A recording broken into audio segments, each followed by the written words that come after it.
మాట్లాడదాం. Yeah, so Rammohan Rao గారు, ప్రభుత్వం ఏమో ఇటువైపు పరిశ్రమలను బయటకు పంపించి నగరాన్ని కాపాడుతామని చెప్తూ ఉంటే, ఇటు విపక్షాలు మాత్రము మొత్తం మీద ఈ విలువైన భూములను 70% డిస్కౌంట్తో రియల్ మాఫియాకు కట్టబెడుతున్నారు అనేది వాళ్ళ ఆరోపణ. ఎలా చూడాలంటారు దీన్ని? ఇదంటే కేవలం జిహెచ్ఎంసీ ఎన్నికల స్టంట్గా చూడాలా, ఇదేంటి? రోజా గారు, మీకు మల్లాద్రాయ్ గారికి, అట్లాగే నరేంద్ర గౌడ్ గారికి, మిత్రులు ప్రకాష్ రెడ్డి గారికి, రాజనీష్ ప్రేక్షకులకు నమస్కారం. కొంచెం దీన్ని నేను మిగతా అన్ని కలుపుతున్నా, పెండా బెల్లం కలిపితే అసలు పరిష్కారం రాదంటున్నా. కేటీఆర్ ప్రెస్ మీట్ ను, ఇటు మన శ్రీధర్ బాబు ప్రెస్ మీట్, రెండు నేను పూర్తిగా చూశాను. ఇంకా విన్ విన్ సొల్యూషన్ చెప్తాం. కేవలం హెల్త్ నుంచే మాట్లాడతాను నేను. మిగతా గుజరాత్లో ఏం జరిగింది, ఇక్కడ ఏం జరిగింది, అనవసరంగా వాళ్ళు కొట్లాడుకుంటారు. అసలు సమస్య పక్కదారి పెట్టేస్తారు. ఇందులో కుంభకోణం గ్యారెంటీ ఉన్నాయి. ఎట్లా ఉంది చెప్తాను. హిల్ట్ భూమి తీసుకుందాం. 20 నుండి పారిశ్రామిక వాడు, అజమాబాద్ పారిశ్రామిక వాడు ఇప్పుడు అప్పుడు కాదు, నజాం పీరియడ్లో ఏర్పడింది. మా ఫ్రెండ్ ఒకడు, నేను నల్లకుంటలో ఇంటర్మీడియట్ చదువుతాను, వాడు 1వ నెంబర్ బస్ ఎక్కారు, 2వ నెంబర్ బస్ ఎక్కితే గవర్నమెంట్ హాస్పిటల్ ముందర దిగుతారు అని చెప్తే వాడు ఏర్పడకుండా 1వ నెంబర్ బస్ ఎక్కాడు. చార్మినార్ చౌరస్తా వాడు దిగిపోయాడు. చార్మినార్ ఎదురా ఏం చేయాలని, చార్మినార్ ఉండదురా అక్కడ, ఆ చార్మినార్ చౌరస్తా అంటే అది సిగరెట్ కంపెనీ అని చెప్పాను. గోల్కొండ చౌరస్తా, చార్మినార్ చౌరస్తా. అజమాబాద్ ఇండస్ట్రియల్ ఏరియాలో ఆల్మోస్ట్ ఒక్క పరిశ్రమ నడుస్తలేదు. గతంలో ఉదయం ఆఫీస్ కూడా, నేను పనిచేస్తున్న ఉదయం ఆఫీస్ కూడా అందులో పెట్టారు.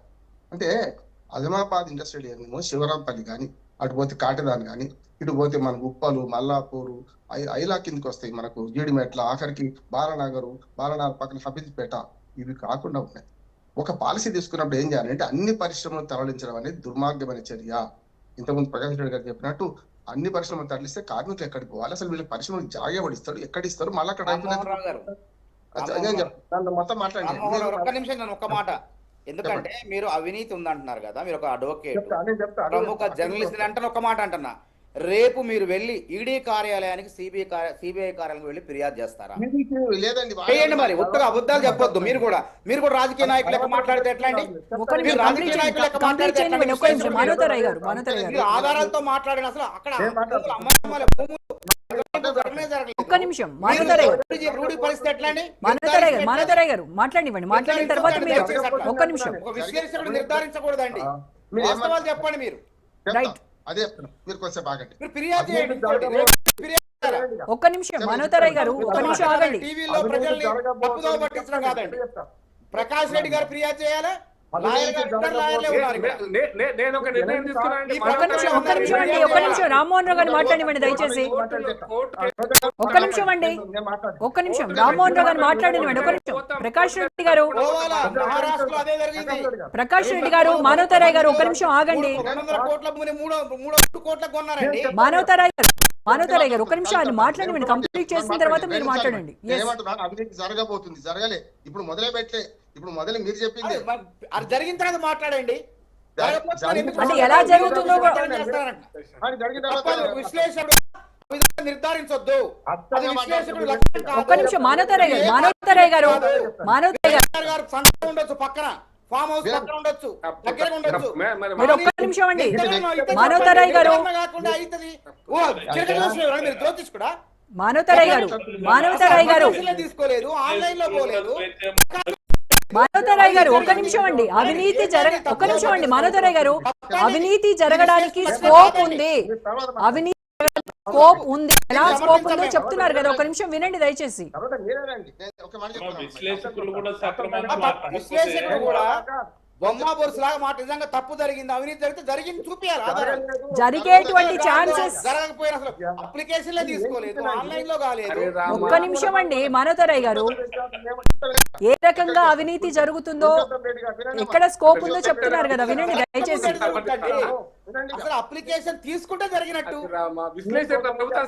ఒక్క నిమిషం అండి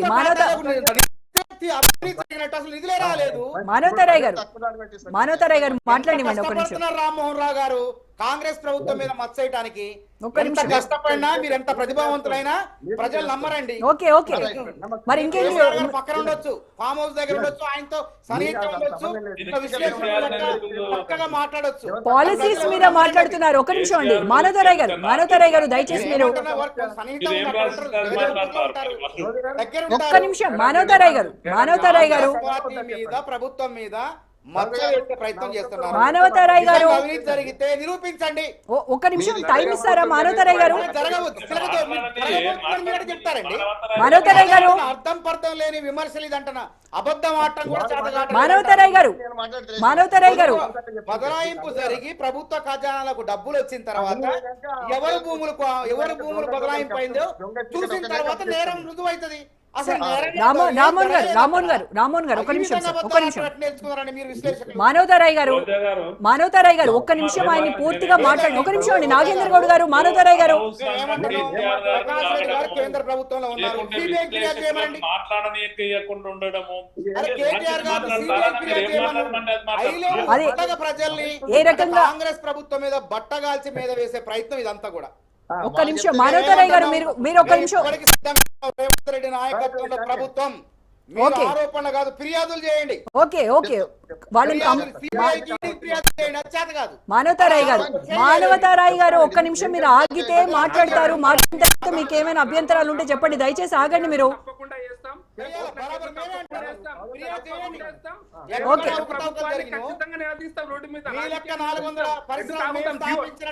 మానవతారాయ్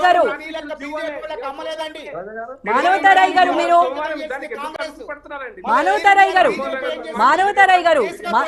మానవతారాయ్ గారు ఒక్క నిమిషం వింటారా? మానవతారాయ్ గారు విశ్లేషకుల గొంతు నొక్కడం వల్ల మీరు ఏమీ ప్రయోజనం పొందలేరు. ఒక నిమిషం ఆయన మాట్లాడివ్వండి. ఒక్క నిమిషం. చాలా డిబేట్ చేశారు. అవినీతి జరిగిందన్నప్పుడు నేను పట్టుకున్నాను అంతే. ఓకే వదిలేయండి. ఒక్క నిమిషం వదిలేయండి. ఆయన చెప్పనివ్వండి, కంప్లీట్ చేయనివ్వండి. నాగేంద్ర గౌడ్ గారు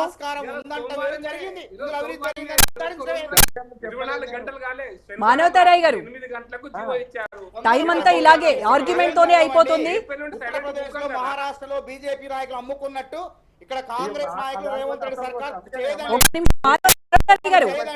మానవతారాయ్ గారు రామ్మోహన్ సార్ ఏం చేశారు చెప్పమంటాను నేను. రామ్మోహన్ సార్ చెప్పండి. ఫిర్యాదు కూడా చేయాలి అని చెప్పి రామ్మోహన్ రావు గారు మీరు ఫిర్యాదు కూడా చేయాలి. రేపు అప్లికేషన్లు వచ్చిన తర్వాత ప్రభుత్వ ఖాతాలు వచ్చిన తర్వాత మీరంతా ఫిర్యాదులు చేయాలి. ఒక్క నిమిషం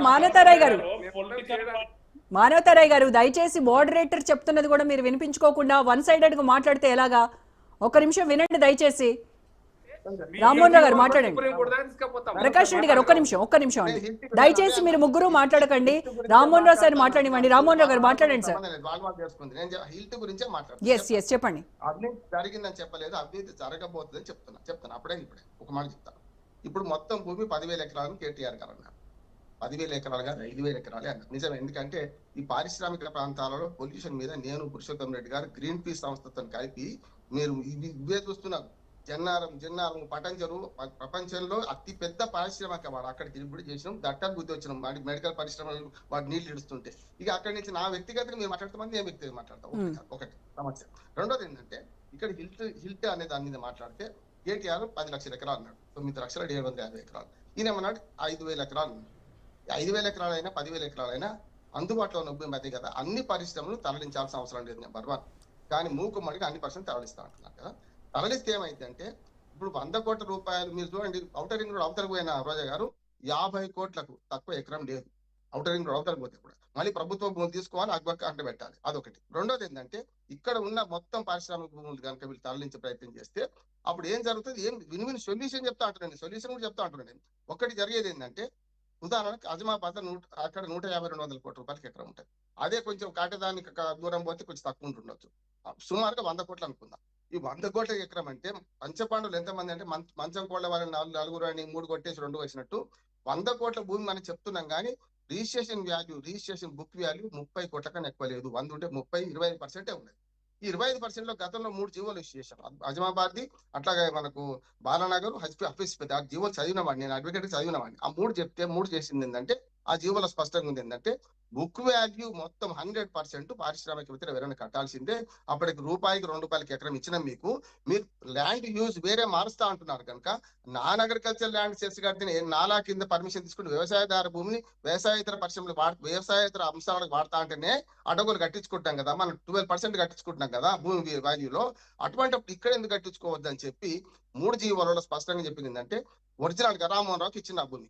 రామ్మోహన్ రావు కనుక మళ్ళీ ల్యాండ్ యూజ్ కన్వర్షన్ తీసుకుంటే ఆ ఉన్న రిజిస్ట్రేషన్ వాల్యూ ఏదైతుందో బుక్ వాల్యూలో 100% కట్టమన్నారు. నేను మానవతరాయ్ గారికి అమ్ముకున్నా. అప్పుడు ఏం చేయాలి ఆయన అంటే 200%, అంటే 30 బదులు 60 కట్టమన్నారు. ఉదాహరణకు 100 కోటి రూపాయల ఎకరం గజం ఉంటే ఆడు 30,000కే గజం 30,000కే గజం రిజిస్ట్రేషన్ వాల్యూ ఉంటే 30కి 30 కట్టమని గత ప్రభుత్వం ఇస్తే ఇప్పుడు వీళ్ళు ఇచ్చిన పని ఏంటంటే ఆ 30లో 30% అంటే 10,000 కడితే సరిపోద్ది అంటున్నారు. నేనేమి ఇక్కడనే కుంభకోణం అంటున్నాను. ఎందుకు అంటున్నానంటే ఈ 30,000 కడితే సరిపోద్ది అనుకుంటే ఈ 30,000 కట్టేటోడు ఏం చేస్తారు, ఈ అదనంగా కొన్ని వసూలు చేసేసి 30కి ఇంకో 5,000 చొప్పున ఇచ్చేసి మాకు ఇస్తే మీకు ఇస్తాను లేకపోతే లేదంటారు. పోనీ ఆ జియో రాకముందు అనుకున్నారు కదా, ఇప్పుడు కొత్త జియో ఇష్యూ చేస్తారని దాన్ని చెప్పిన ఇష్యూ చేసింది కూడా. నిన్న చెప్పింది ఇది వాళ్ళు చెప్పింది అది ఇష్యూ చేసిన దాంట్లో ఏమున్నది, ఈ 30,000 వాళ్ళ విలువలే 10%, అంటే మొత్తం 1 కోటి రూపాయల భూమిని 10,000 కట్టబెడుతున్నాం. అంతే కదా, 1 కోటి రూపాయలు 10,000 కట్టబెడుతున్నారు. దానివల్ల ఏమవుతుంది, నష్టం జరుగుతుంది కదా ప్రభుత్వానికి అంటున్నాను. నేను సొల్యూషన్ చెప్తున్నాను, ఒక మాట ఎవరు చెప్పలేదు, సొల్యూషన్ కూడా చెప్తున్నాను. ఏం లేదు, ఈ భూమిని ఏం చేయాలంటే 50% స్వాధీనం చేసుకోవాలి, 50% వాళ్ళకి ఫ్రీకి ఇచ్చేసి. సమస్య లేదు, ఒక్క రూపాయి ఎక్కడ చేతులు మాట. మీరు 1000 గజాలు ఉందండి మానవతరాయ్ గారికి, ఆ 1000 గజాలు 500 ఏమో గవర్నమెంట్ అప్పచెప్పాలి, 500 రూపాయలు ఒక్క రూపాయి అయితే రిజిస్ట్రేషన్ కూడా ఫ్రీ చేయండి. అప్పుడు ఈ అవినీతి ఎక్కడిది, ఫీజు ఎక్కడిది, లొల్లి ఎక్కడిది.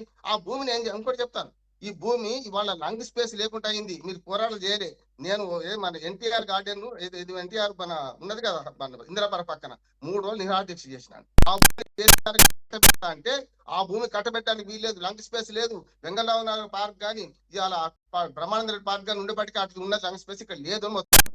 చేసే ఎంత దుర్మార్గం అంటే ఒకవేళ ఈ ల్యాండ్ కన్వర్షన్ చేసి ఆకాశ హార్నాలు వస్తే బెంగళూరు కంటే అధ్వానంగా మారుతుంది మన నగరం అంటున్నాం. ఇక్కడ నగరంలో కొత్త పరిశ్రమ తీసేయండి, కానీ కొత్తగా ఇల్లు నిర్మిస్తే ఉదాహరణకు మీరు హైదరాబాద్ ఇండస్ట్రియల్ ఏరియాలో అన్ని ఎకరాలు ల్యాండ్ యూజ్ మార్చారు, మీరు బిల్డింగ్లు కడతారు, అపార్ట్మెంట్లు కడతారు అనుకోండి, వాడు ఎక్కడ పోవాలి, రోడ్ మీదకి వస్తే ఎక్కడ పోవాలి, ఇంకెక్కడ పోవాలి.